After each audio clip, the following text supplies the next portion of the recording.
വചനയാത്ര സംഖ്യ 30 അധ്യായം. സ്ത്രീകളുടെ നേർച്ചകൾ. മോശ ഇസ്രായേൽ ജനത്തിന്റെ ഗോത്രത്തലവന്മാരോട് പറഞ്ഞു, കർത്താവ് ഇങ്ങനെ കൽപ്പിച്ചിരിക്കുന്നു, ആരെങ്കിലും കർത്താവിന് നേർച്ച നേരുകയോ ശപഥം ചെയ്ത് തന്നെ തന്നെ കടപ്പെടുത്തുകയോ ചെയ്താൽ തന്റെ വാക്ക് ലംഘിക്കാതെ വാഗ്ദാനം നിറവേറ്റണം.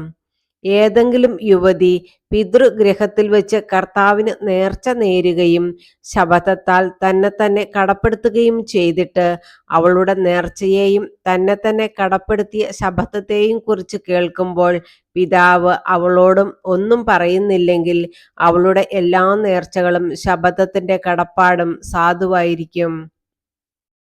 എന്നാൽ പിതാവ് അതിനെക്കുറിച്ച് കേൾക്കുന്ന ദിവസം തന്നെ വിസമ്മതം പ്രകടിപ്പിച്ചാൽ അവളുടെ എല്ലാ നേർച്ചകളും ശപഥത്തിന്റെ കടപ്പാടും അസാധുവാകും.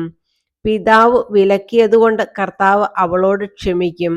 നേർച്ചയോ ചിന്തിക്കാതെ ചെയ്ത തന്നെ തന്നെ കടപ്പെടുത്തുന്ന ശപഥമോ ഉള്ള സ്ത്രീ വിവാഹിതയാവുകയും അവളുടെ ഭർത്താവ് അത് കേട്ട ദിവസം ഒന്നും പറയാതിരിക്കുകയും ചെയ്താൽ അവളുടെ നേർച്ചകളും ശപഥത്തിന്റെ കടപ്പാടും സാധുവായിരിക്കും. എന്നാൽ അവളുടെ ഭർത്താവ് അത് കേട്ട ദിവസം വിസമ്മതം പ്രകടിപ്പിച്ചാൽ അവളുടെ നേർച്ചയും വിചാരശൂന്യമായ ശപഥത്തിന്റെ കടപ്പാടും അവൻ അസാധുവാക്കുന്നു. കർത്താവ് അവളോട് ക്ഷമിക്കും. എന്നാൽ വിധവയോ ഉപേക്ഷിക്കപ്പെട്ട സ്ത്രീയോ നേരുന്ന ഏതൊരു നേർച്ചയും ശപഥത്തിന്റെ കടപ്പാടും അവൾക്ക് ബാധകമായിരിക്കും.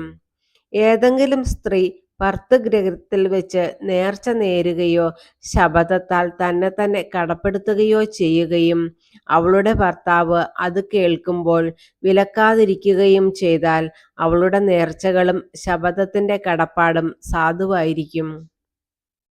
എന്നാൽ അവളുടെ ഭർത്താവ് അത് കേൾക്കുന്ന ദിവസം അവയെ അസാധുവാക്കിയാൽ അവളുടെ നേർച്ചയും ശപഥത്തിന്റെ കടപ്പാടും പ്രാബല്യമില്ലാത്തതാകും. അവളുടെ ഭർത്താവ് അവയെ അസാധുവാക്കിയിരിക്കുന്നു. കർത്താവ് അവളോടും ക്ഷമിക്കും. ഏതു നേർച്ചയും ശപഥത്തിന്റെ കടപ്പാടും ഒരുവളുടെ ഭർത്താവിന് സാധുവോ അസാധുവോ ആക്കാം. എന്നാൽ അവളുടെ ഭർത്താവ് അത് കേട്ടിട്ട് ഒന്നും പറയുന്നില്ലെങ്കിൽ അവളുടെ എല്ലാ നേർച്ചകളും ശപഥങ്ങളും അവൻ സ്ഥിരപ്പെടുത്തുന്നു. അവൻ വിലക്കാത്തതുകൊണ്ട് അവ സ്ഥിരപ്പെട്ടിരിക്കുന്നു. എന്നാൽ അത് കേട്ടിട്ട് കുറെ നാൾ കഴിഞ്ഞ ശേഷം നിരോധിച്ചാൽ അവൻ അവളുടെ കുറ്റം ഏറ്റെടുക്കണം. ഭർത്താവും ഭാര്യയും പിതാവും പിതൃഗൃഹത്തിൽ വസിക്കുന്ന കന്യകയും പാലിക്കണമെന്ന് മോശ വഴി കർത്താവ് കൽപ്പിച്ച നിയമങ്ങൾ ഇവയാണ്.